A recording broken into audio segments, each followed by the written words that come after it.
Asia కప్లో మరో high voltage మ్యాచ్కి రంగం సిద్ధమైంది. గ్రూప్ 4లో సూపర్ ఫైట్కు రెండు జట్లు సిద్ధమయ్యాయి. గ్రూప్ స్టేజ్లో అన్ని మ్యాచ్లు గెలిచి భారత్ దూకుడుగా ఉంది. భారత్ మీద ఎలాగైనా ప్రతీకారం తీర్చుకోవాలని పాకిస్తాన్ కసిగా చూస్తోంది. భారత్ను ఎలాగైనా ఓడించాలంటూ పాక్ అభిమానులు వాళ్ళు ప్రత్యేక ప్రార్థనలు కూడా చేసుకుంటున్న పరిస్థితుంది. భారత్ను ఓడించే దమ్ము పాక్ జట్టుకు లేదు అంటూ భారత క్రికెట్ అభిమానులు చెప్తున్నారు.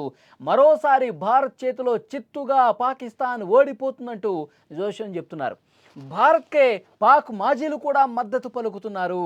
ఇండియా టీంను ఎదుర్కోవటం కష్టమంటూ వారు వ్యాఖ్యలు చేస్తున్నటువంటి పరిస్థితి ఉంది. భారత్ పాకిస్తాన్ మధ్య క్రికెట్ మ్యాచ్ అంటేనే ప్రపంచవ్యాప్తంగా ఉన్న క్రికెట్ ఫ్యాన్స్ ఆసక్తిగా చూస్తూ ఉంటారు. అలాంటిది ఆపరేషన్ సింధూర్ తర్వాత ఇరు జట్ల మధ్య పోరంటే ఎన్నడూ లేనంతగా హైప్ క్రియేట్ అయింది.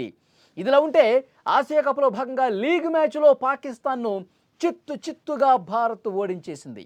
అనంతరం వారికి షేక్ హ్యాండ్ ఇవ్వకుండా వెళ్ళిపోవటం పెను దుమారమే రేపింది.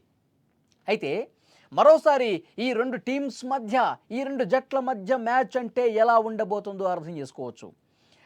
లీగ్లో గెలిచిన ఉత్సాహంతో భారత్, ఓడిన కసితో పాకిస్తాన్, రెండు జట్లు కూడా గ్రూప్ 4లో మరోసారి తలపడేందుకు సిద్ధమయ్యాయి. భీకర ఫామ్లో ఉన్న భారత్ టీంను పాకిస్తాన్ జట్టు ఓడిస్తుందా? ఇప్పుడు ఇదే ప్రశ్న పాకిస్తాన్ మాజీ క్రికెటర్లు సైతం వ్యక్తం చేస్తున్నారు.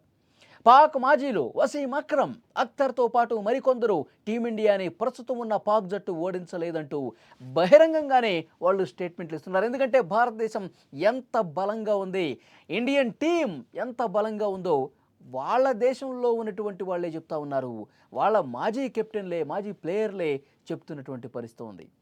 ఈ మ్యాచ్ ఎంత ఒక హై టెన్షన్లో జరుగుతుంది, హై వోల్టేజ్లో జరుగుతుండటంలో ఏమాత్రం సందేహం లేదు.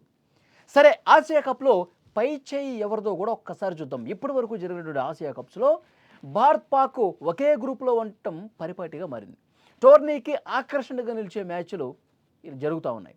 ఆయా గ్రూప్ నుంచి తప్పకుండా సూపర్ 4కి చేరుతాయి. మరోసారి తలపడుతూ ఉన్నాయి. అభిమానులకు క్రికెట్ మజా తెప్పించేందుకు ఈ విధంగా చేస్తూ ఉంటారు.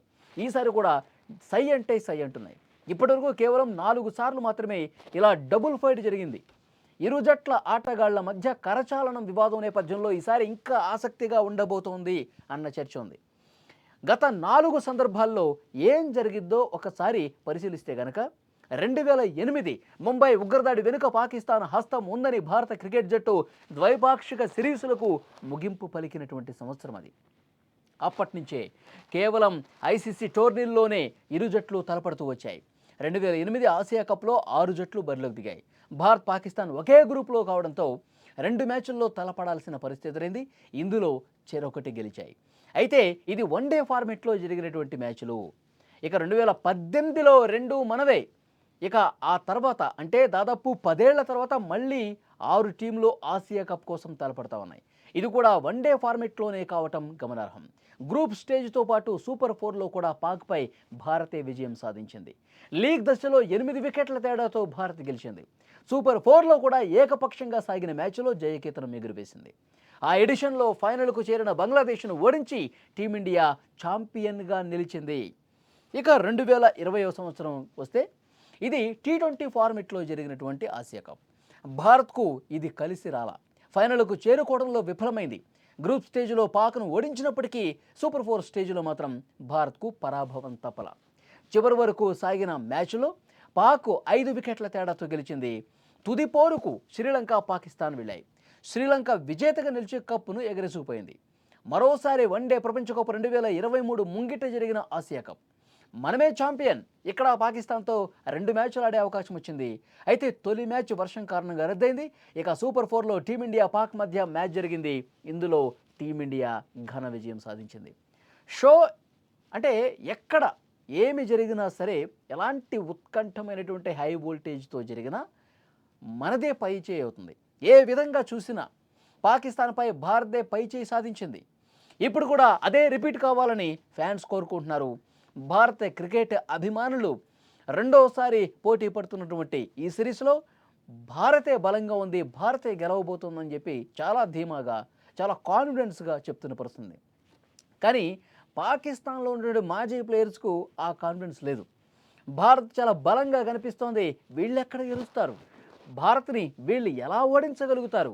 ఇండియన్ టీం శత్రు దుర్భేద్యంగా చాలా గట్టిగా బౌలింగ్లో, బ్యాటింగ్లో, ఫీల్డింగ్లో అన్ని విభాగాల్లో పటిష్టంగా కనిపిస్తున్నటువంటి టీమిండియాని ఓడించటం వీళ్ళ తరం ఎక్కడవుతుంది అంటూ ఆ దేశంలో ఉన్నటువంటి వాళ్ళ దేశం తరఫున ఆడినటువంటి మాజీ ప్లేయర్లు వసీం అక్రమ్ కావచ్చు, షోయబ్ అఖ్తర్ కావచ్చు, వీళ్ళందరూ కూడా మాట్లాడుతున్నటువంటి పరిస్థితి. కానీ మొదటి మ్యాచ్ ఓడిపోయాం కాబట్టి చాలా గట్టిగా, ఇంకా బలంగా, కసిగా ఆడాలని చెప్పి సూచన చేస్తూ ఉన్నారు.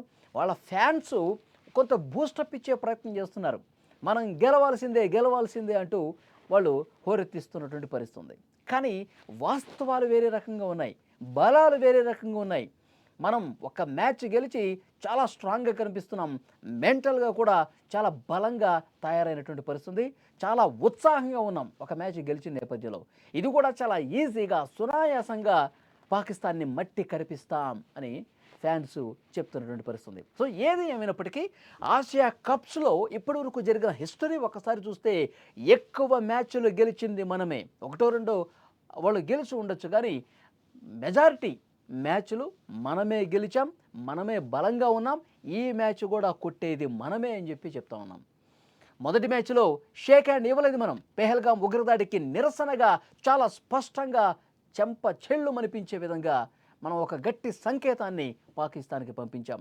వాళ్ళు అలిగిపోయి ఈ విధంగా భారత్ చేస్తుందా, భారత్ ఇంత దారుణంగా ప్రవర్తిస్తుందని చెప్పి మన మీద కంప్లైంట్లు ఇచ్చే ప్రయత్నం చేశారు. కానీ ఎక్కడా షేక్ హ్యాండ్లు ఇవ్వాలి, హగ్గులు చేసుకోవాలని చెప్పి క్రికెట్ నిబంధనల్లో ఎక్కడా లేదు అని చాలా గట్టిగా మనం కూడా చెప్పినటువంటి పరిస్థితి ఉంది.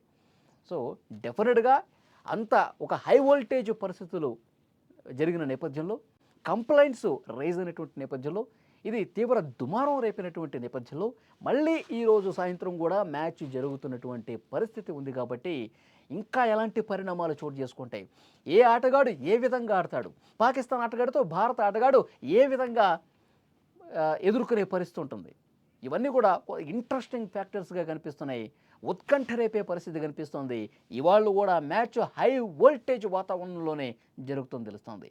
నాకు అనిపిస్తుంది ఈ మ్యాచ్లో అద్భుతంగా టీమిండియా ఆడి అద్భుతమైనటువంటి విజయాన్ని సాధిస్తుంది. గత రికార్డ్స్ ఏవైతే ఉన్నాయో ఆ రికార్డుని బ్రేక్ చేసే రికార్డు గెలుపు భారత్ సొంతం కాబోతుందని నాకు అనిపిస్తుంది.